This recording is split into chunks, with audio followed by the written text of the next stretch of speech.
Hello, this is Christine Zeitler with Olean Public Library, and today we're going to turn a plastic cup into a bird feeder for our feathered friends over the winter.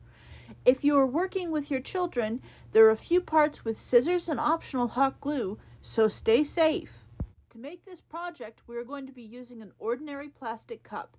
If it is a tall one, you will need to cut it down so that the base is about 2 to 3 inches tall. Once you have cut it down, then you're going to put 3 to 4 holes in the sides of the cup. I made 3 holes using a hole punch, organized approximately evenly around the cup.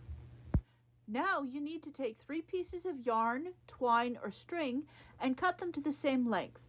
If you know what tree or bush you're going to be hanging this from, I suggest measuring from the branch to where you can easily access it, since you will need to refill your feeder as the winter goes on. Remember to add about 5 inches so that you are able to tie the knots. Now you need to thread your yarn through the first hole.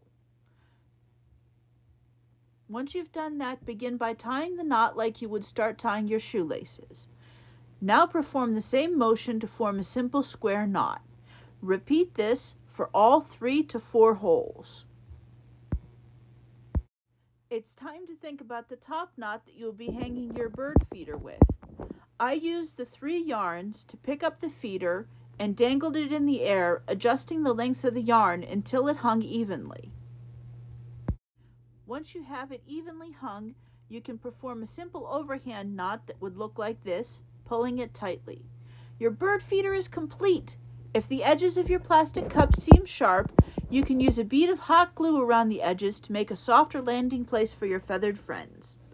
I'd love to see your results on our Facebook page, and happy crafting!